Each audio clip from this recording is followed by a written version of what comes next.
大家好，欢迎回到我的频道。今天向大家介绍一个全功能的美国银行账户在线开通的方法。为什么说这个美国银行是全功能的银行账户呢？因为首先它不仅提供了传统的支票账户，这个支票账户零资金门槛，也没有任何管理费用，可以支持 ACH， 支持券商 ACH 出入金，支持电汇出入金，可以绑定 Zelle、PayPal、Cash， 还支持 Plaid，可以快速绑定其他金融账户，另外还可以申请信用卡，可以从零开始建立自己的美国信用记录，而且这张信用卡消费的时候有 2% 的返现，我们可以直接把返现兑换成现金，也可以绑定国内的支付宝、微信消费，没有任何的 FTF。 之前向大家介绍过 Passbook 这个银行账户，这个银行账户最大的优点就是开户门槛很低，只需要护照和美国的地址证明就可以了。但是它是一个残血版的美国银行账户。为什么说它是残血版的呢？因为首先它的账户里面只有支票账户，没有信用卡账户，而且它不能够通过电汇出入金，这也就大大的限制了它的使用场景。但是今天我向大家介绍的这个银行可以说是满血版的美国银行账户，而且这个银行账户支持在线开通，申请的资料比 Passbook 稍微复杂一点。首先我们需要护照，然后护照上面需要有美国签证。美国签证是这个银行账户申请最大的难点，尤其是现在疫情期间，而且中美关系也不是很好，申请美国签证更是难上加难。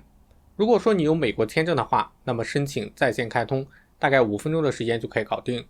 如果你没有美国签证，也不是没有办法开通，只要你有 ITN 也可以曲线救国。我自己就是通过 ITN 顺利的开通了这个银行。ITN 的获取相对美国签证的门槛就非常低了，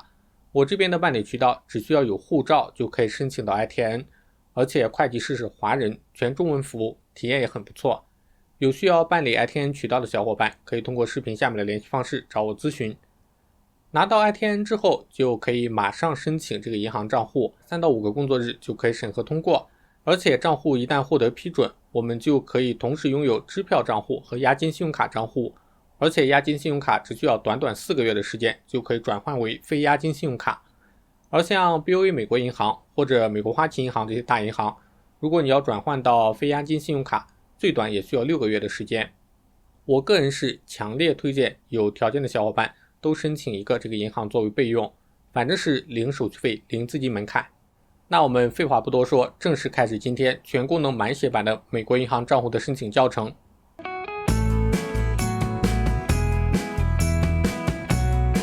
今天向大家介绍的美国银行就是 Zelle， 我们可以先到它的官网来了解一下。官网是英文，我们可以用浏览器把它翻译成中文。官网上周刚刚进行过改版，之前是支持中文的。如果你有签证或者 SSN 的话，开通申请只需要5分钟就可以了。另外它是没有任何账户管理费的，也没有任何最低的存款限额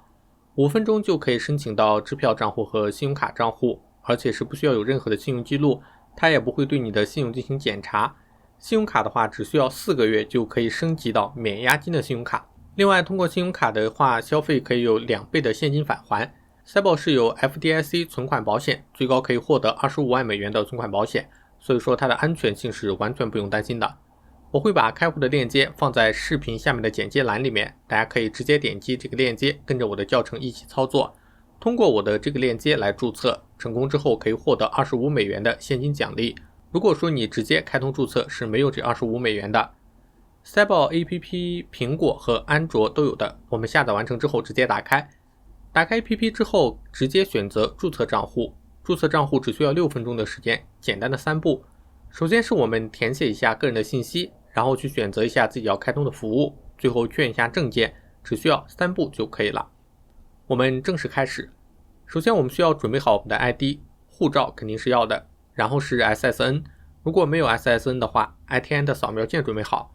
另外就是美国的私人地址，如果说你还没有美国私人地址的话，可以参考我之前的视频教程，先去申请一个美国的地址。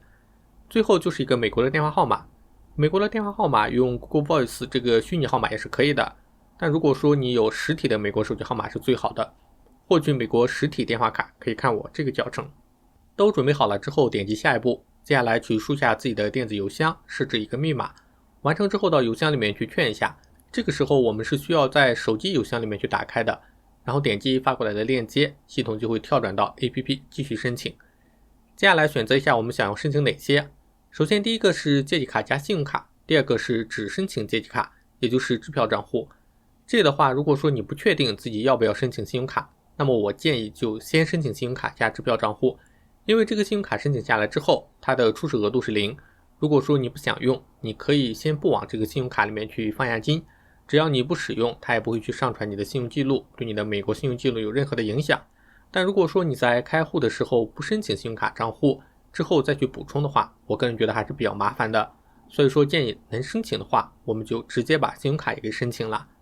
信用卡申请它是没有任何月费，也没有任何最低的存款限额的，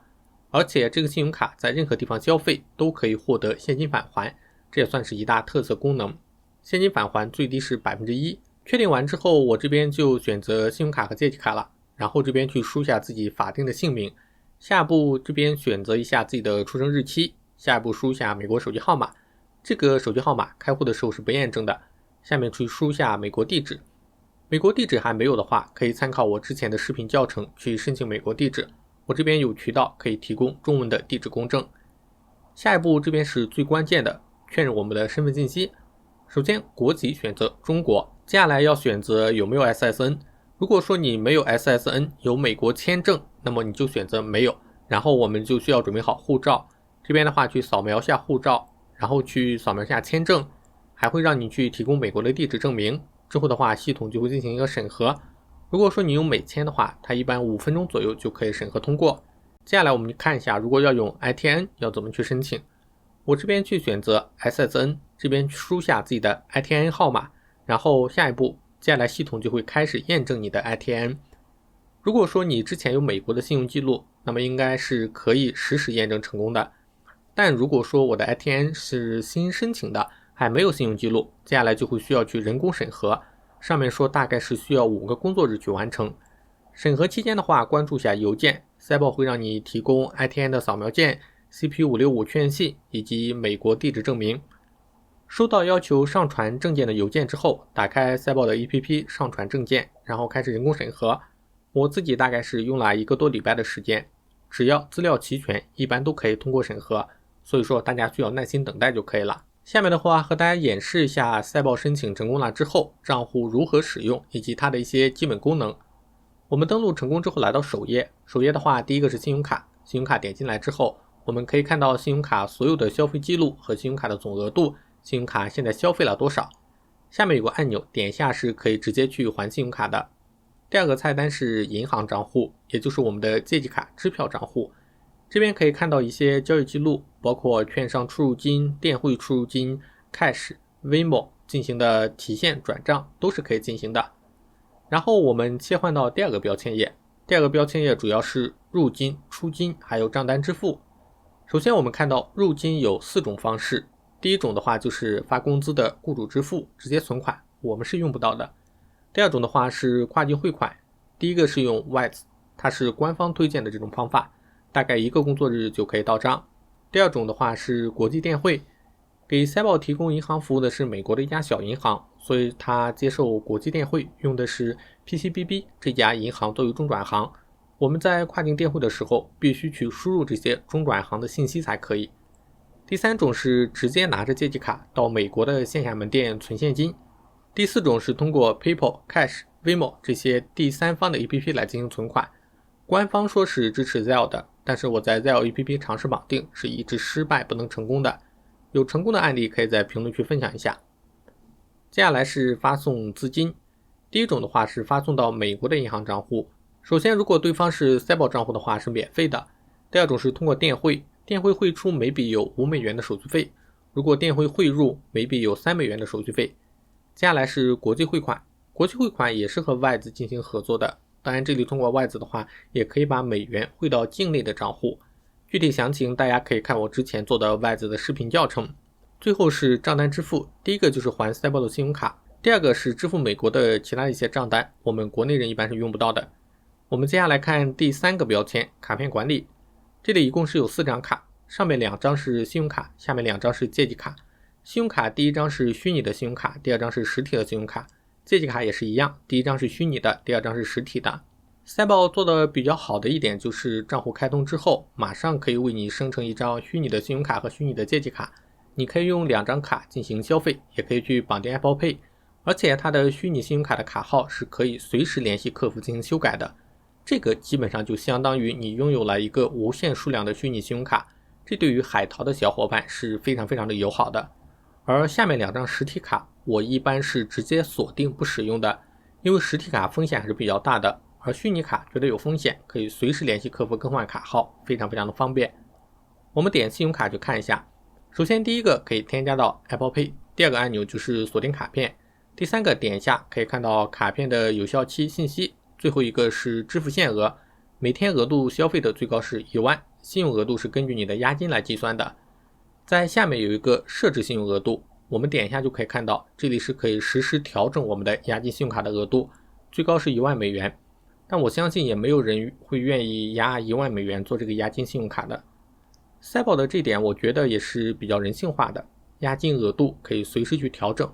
我刚开始申请的初始额度是200美元，后来觉得不够用了，又提高到了500美元。像其他美国银行的押金信用卡，初始额度固定之后就没有办法继续申请提高了。最后一个是返现，返现的话我信用卡一共消费了200多美元，然后这边可以看到返现是 2.25 美元，基本上是 1% 的返现额度，